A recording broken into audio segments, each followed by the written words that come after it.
esto es mucho más divertido que las imágenes de meninges, porque cuando tenemos un paciente que está inmunocomprometido, realmente aquí sí podemos hacer una diferencia. Se dieron cuenta que cuando estábamos mirando las meninges, no hacemos mucho. Cuando vamos a ver un absceso, han pasado un mes. Esto es donde nosotros en procesos agudos, en urgencias, podemos hacer una diferencia gigante. Y es en los pacientes que están inmunocomprometidos. Y desafortunadamente la gran mayoría son pacientes que tienen el virus del VIH. Entonces, vamos a mirar ahorita cómo diferenciar las enfermedades relacionadas con el VIH, parasitarias y bacterianas, de las que son virales, y también vamos a hablar un poquito de la criptococosis y se complementa mucho con la enfermedad anterior. Les voy a mostrar un par de casos para ver si al final si aprendieron algo de esto, van a ver estos 5 casos y van a decir, yo puedo hacer una diferenciación de esto. Es un paciente con VIH joven que me llega con esta tomografía. Fíjense cómo la sustancia blanca se ve muy, muy oscura. Como en el T2, la sustancia blanca está muy brillante. Y estas son secuencias de FLAIR, donde ven desde la parte infra y supratentorial, hay hiperintensidades en el FLAIR muy marcadas. Son simétricas, bilaterales y casi que no. En esta enfermedad están involucrando toda la sustancia blanca, entonces no tenemos mucho que decir si es más subcortical o no es subcortical. Pero lo curioso de esta enfermedad es que no realza para nada. Y si miran muy bien, los surcos están muy prominentes. Este caso es totalmente diferente. Este es un caso donde vemos una enfermedad a parches en lóbulos frontales, parietales, en todas partes, y que tenemos en la tomografía lesiones muy periféricas, subcorticales. La corteza está más o menos respetada. En el T2 vemos lesiones ya un poco más definidas, lo mismo que en el FLAIR, y cuando empezamos a ir hacia abajo, este paciente sigue teniendo una complicación de esta enfermedad que es hiperintensidad, no solo en el FLAIR, pero hidrocefalia, y hay lesiones que empiezan a verse realzando de manera muy irregular. Un centro que realza y de manera excéntrica, hay un realce periférico en anillo. Aquí tenemos otro caso de otra enfermedad donde hay lo mismo, muy similar al otro. Tenemos hiperintensidades en el FLAIR, pero no tienen masa, no tienen efecto de masa. Y la difusión no tienen restricción y tampoco realzan. Con la información que vamos a tener al final de 25 minutos podemos decir qué está sucediendo. Y este es otro caso totalmente diferente, donde este paciente lo que tiene es en el FLAIR hiperintensidades periféricas en los surcos, pero en la región central empezamos a ver dilataciones quísticas o hiperintensidades en los ganglios basales que tampoco no les trae el contraste, pero esto tampoco realza. Si tenemos las herramientas ideales de imágenes, podemos ayudar a hacer estos diagnósticos. Por eso es tan interesante las imágenes en los pacientes inmunocomprometidos. Nosotros siempre que tenemos un paciente inmunocomprometido, hacemos obviamente T1, T2 y FLAIR y le ponemos contraste y alguna imagen, ya sea dependiendo del magneto, si tenemos susceptibilidad o no, le colocamos el ecogradiente. La primera enfermedad que vamos a hablar es la de la demencia por el virus del SIDA. Esto pasa muy frecuentemente. Pacientes con SIDA tienen de 15 al 20% de esta enfermedad. Es una enfermedad que hay una gliosis, una desmielinización y una cosa muy importante, esta enfermedad no realza, no tiene reforzamiento con contraste.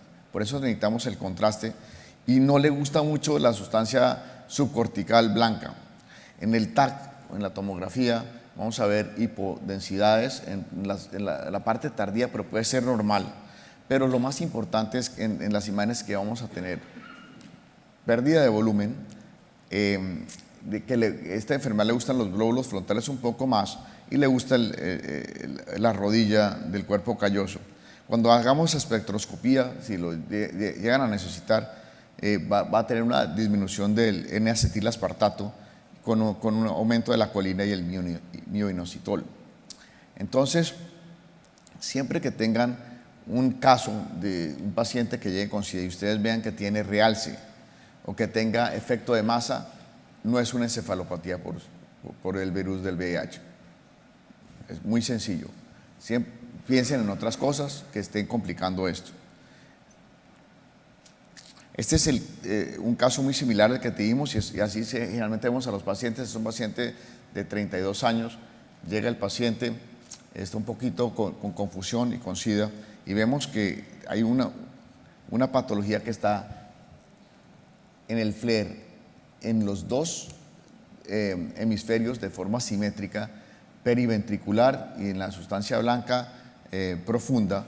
Fíjense como en el T1 es está un poquito más profundo y no tiene ninguna restricción a la difusión. Este es un caso típico de una encefalitis por VIH.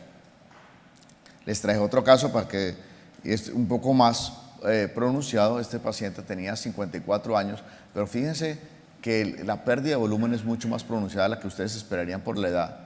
Y tienen estos cambios en FLAIR que son muy simétricos, no son placas, son muy simétricos y se encuentran alrededor de la sustancia blanca. Entonces vamos a hablar de la segunda patología viral, que son el el virus JC, que es un polimomavirus que afecta el cerebro en pacientes que tienen recuentos leucocitarios de linfocitos T muy bajos. Esta enfermedad, que es la leucoencefalopatía progresiva multifocal, es una enfermedad oportunística. Una gran cantidad de la población tiene esto, del 50 al 90%, pero no se ve manifestada hasta que uno está muy inmunosuprimido y se encuentran estas manifestaciones que vemos con los pacientes con VIH generalmente. Pueden ser multifocales y típicamente son en parches, totalmente en parches. Le encanta la sustancia subcortical blanca, muy diferente al anterior, y otra cosa es que no realza. Los recuentos de CD4 generalmente son menos de 100 cuando estamos viendo esto. Una cosa importante es busquen enfermedades que tengan, para hacer este diagnóstico, que sean multifocales en parches y que involucren la sustancia blanca subcortical. Fíjense cómo aquí tenemos una tomografía y aunque tenemos lesiones subcorticales, generalmente cuando vemos edema, el edema vasogénico hace algún tipo de efecto de masa y no permite ver los surcos. Aquí vemos los surcos perfectamente. Cuando hacemos el FLAIR, ven que hay lesiones subcorticales y centrales, pero no tienen realce. Entonces, la primera parte de esta plática, siempre que no tengan realce o no tengan reforzamiento, piensen en alguna de las dos lesiones virales. Todas las otras van a realzar generalmente. Acá tienen otro caso y fíjense que estos virus les gusta el cuerpo calloso. Pueden cruzar el cuerpo calloso, entonces que haya o no afectación del cuerpo calloso no es típico, y algunos pueden realzar, pero vamos a ver una excepción muy clara de cuáles son. Y muy pocos llegan así. Ojalá nos llegaran así, pero muy pocos llegan así cuando podemos hacer algo, y es cuando llegan en fases tempranas. Cuando llegan en fases tempranas puede haber edema real y pueden tener efectos de masa. Aquí lo tenemos en todas esas imágenes. Fíjense que hay un poquito de realce en las fases tempranas, y después de un poco de tratamiento, fíjense cómo empiezan a verse mucho más pequeñas, y este es el cuadro típico. Entonces, aunque los libros les van a decir que no tienen efecto de masa, en fases hipertempranas de la leucoencefalopatía progresiva van a encontrar efecto de masa y pueden afectar la región infratentorial un poco. Entonces, la excepción de todo esto es que ahora que tenemos pacientes que les estamos dando el HAART como parte del tratamiento del SIDA, estos pacientes pueden hacer una reconstitución inmunológica. Y cuando hacen reconstitución inmunológica van a encontrar la misma afectación del virus, pero va a empezar a realzar. Y eso lo vuelve uno loco, porque uno dice, no, pues si no realza es virus. Pero cuando empieza a haber una reconstitución inmunológica podemos encontrar estos realces. Entonces, tienen que preguntar si el paciente tiene o no tiene, porque fíjense, este paciente tiene las mismas características que teníamos en los casos anteriores, pero empezamos a ver realce. Entonces, no tendría sentido para nosotros que esto fuera un virus, pero si tienen la reconstitución inmunológica que se llama el IRIS, el síndrome, pueden encontrar realces tempranos. Entonces, siempre toca preguntarle al clínico, llamen al clínico y pregúntenle, ¿este paciente está en reconstitución inmunológica o no está? Aquí tenemos, este se los traje como una excepción.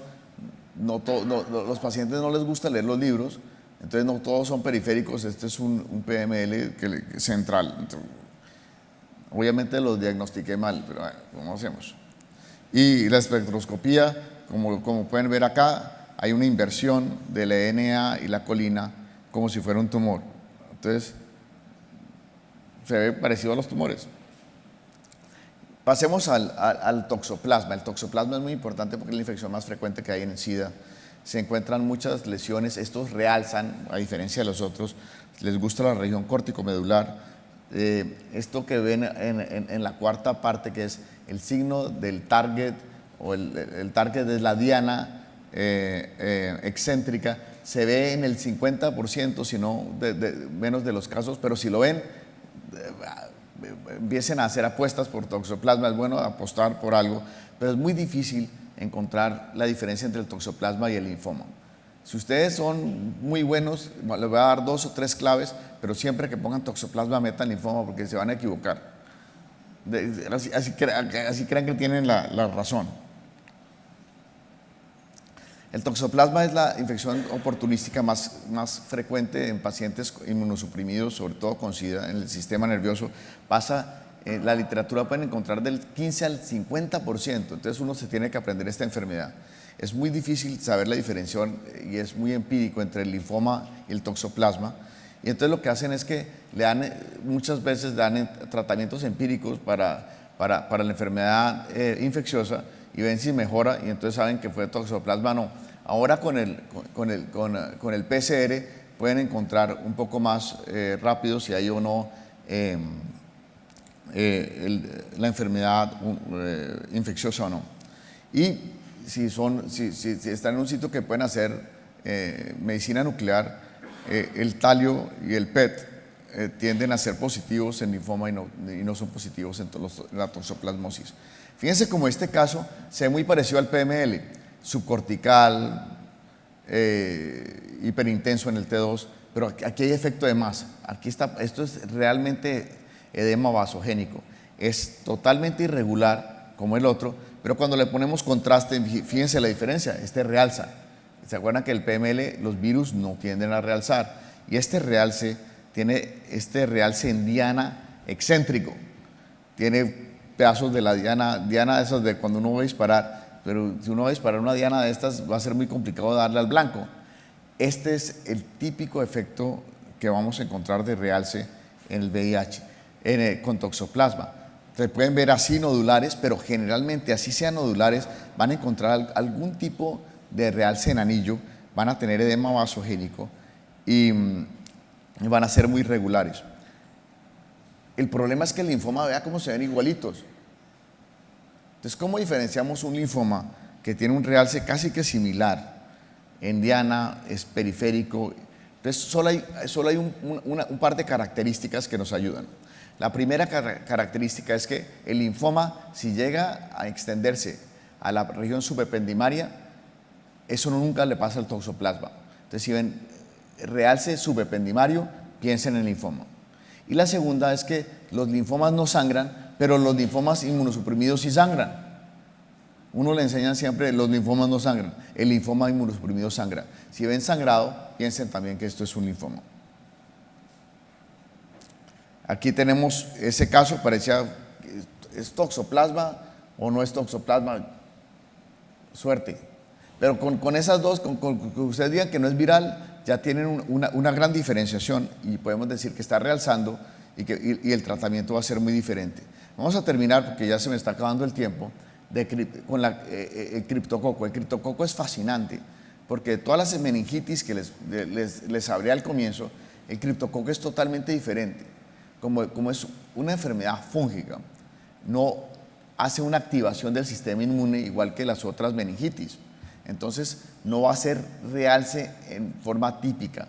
Entonces lo que hay es una secreción de este material gelatinoso que va a ser brillante en el FLAIR, pero no realza. Entonces más o menos sencillo de diagnosticar, es una meningitis que no realza.